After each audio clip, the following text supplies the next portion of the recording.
सबसे बड़ी चुनौती आप किसको मानते हैं आज देश के सामने? जी, सबसे पहले तो आज अंतर्राष्ट्रीय मजदूर दिवस है। मैं आपके तमाम दर्शकों को क्रांतिकारी शुभकामनाएं प्रेषित करना चाहता हूं। दूसरी बात यह है कि आपने आज देश के समक्ष, इस भारत की जनता के समक्ष जो चुनौती की बात की है, मैं समझता हूं सबसे बड़ी चुनौती जो है वो आज है कि हमारे 75 साल पहले आज़ादी के बाद जब हमारे देश के लोगों ने अपना संविधान स्वीकार किया, अपना संविधान बनाया, उस समय पर हम भारत के लोगों ने अपने लिए एक लक्ष्य रखा था, समता, स्वतंत्रता और बंधुत्व का। आज जो है वो हमारे देश का संविधान ही खतरे में है। जिस संविधान के आधार पर हम नया भविष्य बनाना चाहते हैं, इस देश के अंदर हम जो गैर बराबरी है उसको मिटाना चाहते हैं, हमारे हर आदमी को जो है एक सक्षम तौर पर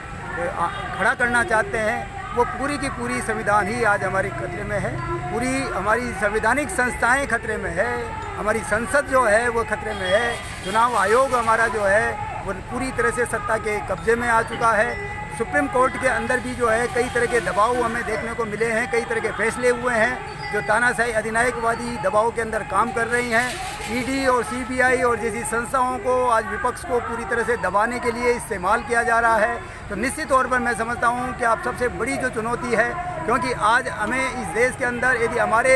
मजदूरों को अपने हक के लिए, अधिकारों के लिए, किसानों को अपने वाजिब भाव के लिए, नौजवानों को रोज़गार के लिए, शिक्षा के लिए, यदि हमें स्वास्थ्य के लिए, यदि हमें लड़ाई लड़ना है तो निश्चित तौर पर एक जनवादी अधिकारों की सुरक्षा जरूरी है। लेकिन ये संवैधानिक तौर पर जिस तरह से हमला किया जा रहा है, उस तरह की बोलने की आज़ादी और अपने हक के लिए इकट्ठा होकर के संघर्ष करने की आज़ादी खतरे में है। हमने किसान आंदोलन के दौरान में देखा है किस तरह से हमारे देश की सत्ता ने किसानों को आतंकवादी कहा, किसानों को नक्सलवादी कहा, किसानों को किस तरह से दमन करने के लिए उन पर जो है गोलियां बरसाई गई, लाठियां बरसाई गई, ड्रोन इस्तेमाल किए गए। तो इन तमाम हालातों के अंदर मैं समझता हूं कि अभी इस समय पर देश को लोकतंत्र बचाना और देश के लोकतंत्र बचाने के साथ साथ हमारे देश के संविधान में जो एक बहुत बड़ी बात है जो इस देश की बंधुत्व और एकता के लिए ज़रूरी है, वह है धर्मनिरपेक्षता। क्योंकि राज्य का जो हस्तक्षेप जिस तरह से धर्म आधारित जो है एक राजनीति के आधार पर हमारी जो अधिनायकवादी ताकत है, मोदी जी हैं, उनकी पार्टी है,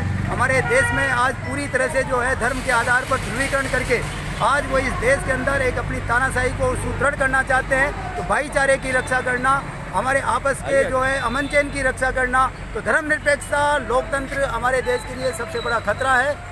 मतलब उसके लिए सुरक्षा जो है, उसके लिए हमारे सबसे बड़ी जो है आज चुनौती है। उस चुनौती का मुकाबला करने के लिए अंतर्राष्ट्रीय मई दिवस पर मैं समझता हूँ कि ये किसान और मजदूर ही है, ये मेहनत का जनता है इस देश की, जो निश्चित तौर पर आने वाले समय में इन चुनौतियों का मुकाबला कर सकती है, इन चुनौतियों के लिए काम कर सकती है। और इस संकल्प के साथ आज ये मई दिवस मनाया जा रहा है कि आने वाले समय में हम लोकतंत्र की और धर्मनिरपेक्षता की रक्षा करेंगे।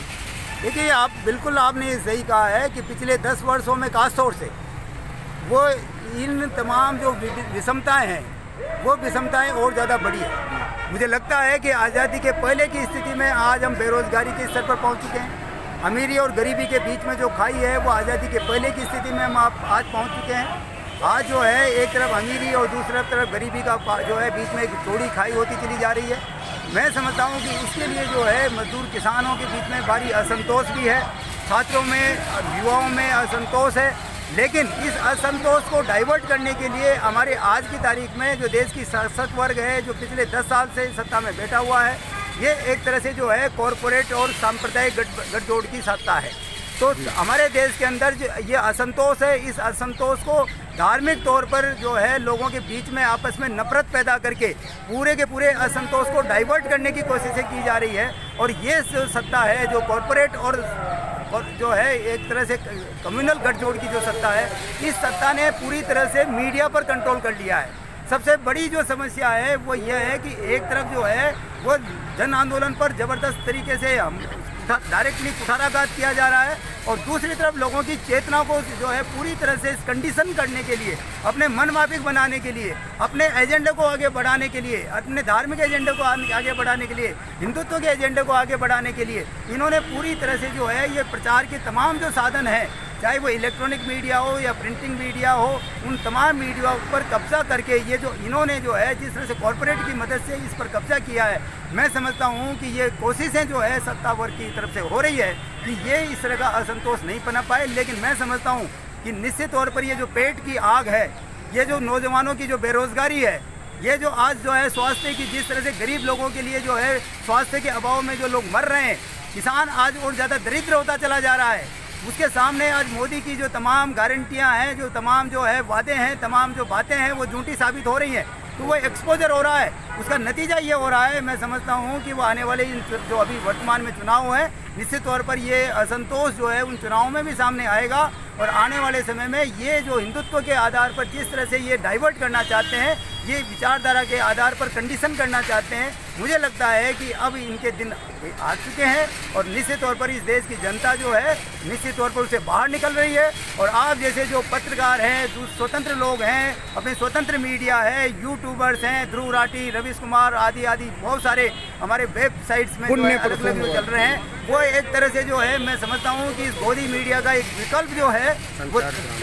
जो है तैयार हो चुका है। इस देश का नौजवान छात्र, उसने जो है चाहे वो ट्विटर पर, एक्स पर सवाल हो, व्हाट्सएप पे सवाल हो, फेसबुक के सवाल पर है, वो इन तमाम विचारधाराओं का मुकाबला करके एक जनवादी विचारधारा और इस शासक सत्ता वर्ग के जो है इस तरह की दमनकारी नीतियों के खिलाफ में मैं समझता हूँ कि एक माहौल बना है और असंतोष बढ़ा है। मोदी जी की हवा गायब हो चुकी है और इन चुनावों में मुझे लगता है कि मोदी जी को पूर्ण 400 पार की बात तो दूर की है, उनको पूर्ण बहुमत भी नहीं मिलने जा रहा। बिल्कुल, मैंने कहा जैसा आपको कि मैं भी पूरे राजस्थान के कई जिलों में मैं घुमा हूँ। इस लोकसभा क्षेत्र के अंदर भी कोटा बूंदी में भी मैं ग्रामीण क्षेत्र में गया हूँ, शहरी लोगों से भी मैंने कॉन्टेक्ट किया है। इस बार जो है पूरी तरह से मोदी का जो जादू है वो जादू खत्म हो चुका है। मोदी नाम की चीज़ जो है आम मतदाताओं के मानस से उतर चुकी है और एक असंतोष जो है, जो उत्साह जो है वो मोदी समर्थकों में उत्साह नहीं है। वोटिंग करने के लिए आज जो उत्साह है, चाहे वो नौजवानों में हो, चाहे किसानों में हो, चाहे वो गरीबों में है,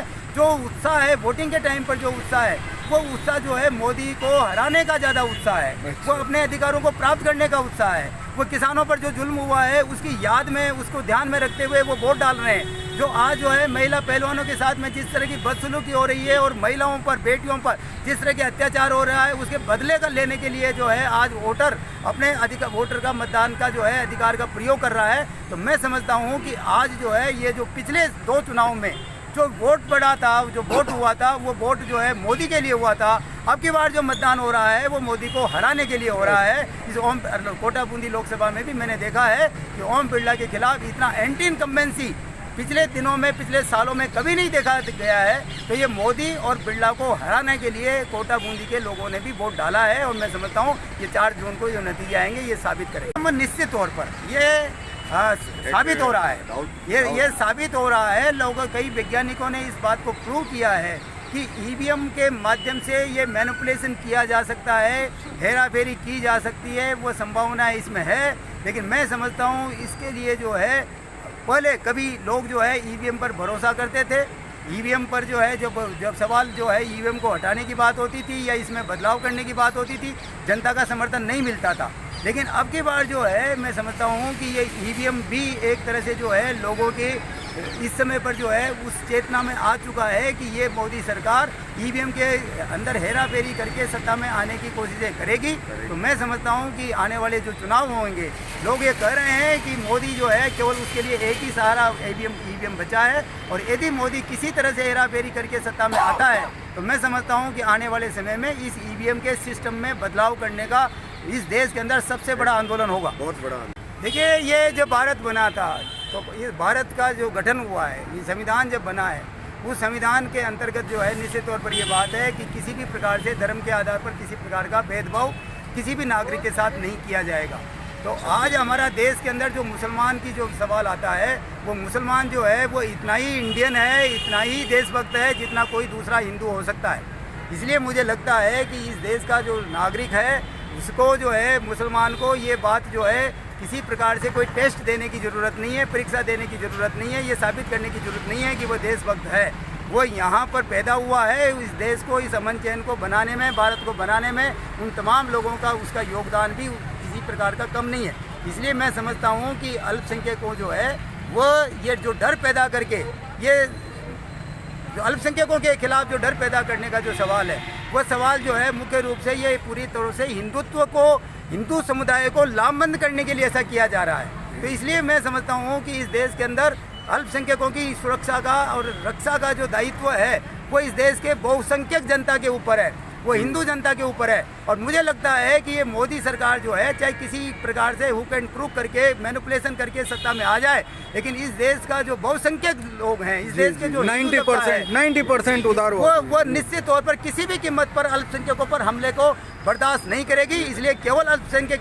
ये न समझें कि जो है वो अकेले है इस देश के अंदर, उनके साथ जो है एक बहुत बड़ी धर्मनिरपेक्ष लोकतांत्रिक शक्तियां उनके साथ उनकी सुरक्षा के लिए, उनकी रक्षा के लिए खड़ी हुई हैं। और हम सब मिलकर के, हिंदू मुसलमान सिख ईसाई, हम सब मिलकर के इस देश के संविधान की रक्षा करेंगे और अपना बेहतर जीवन और बेहतर भविष्य और बेहतर भारत बनाने का काम करेंगे। देखिए, वैसे तो ट्रेंड दिखाई नहीं दे रहा, लेकिन आपने एक हाइपोथेटिक बात कही है कि यदि ऐसा होता है तो क्या होगा। मैं समझता हूँ कि यदि ऐसा होता है तो सबसे पहले तो ये होगा कि ये जो संविधान है, जैसा कि इनकी मंशा है, ये इसको बदलने की जो बात कर रहे हैं वो रियलिटी में आएगी। और इसलिए सबसे पहला जो संघर्ष होगा, जनता का संघर्ष है, वो संघर्ष इस संविधान को बचाने का होगा। तो आने वाले समय में एक तरफ जो है वो मनुवादी संविधान को लाने की कोशिशें होंगी और दूसरी तरफ जो है बाबा साहेब के इस संविधान को बचाने की कोशिश होगी। तो निश्चित तौर पर आने वाला समय जो है, ये यदि मोदी सरकार आती है तो मुझे लगता है कि जनता इस संविधान को बचाने के लिए जो समता, स्वतंत्रता और धर्मनिरपेक्षता की बात करती है,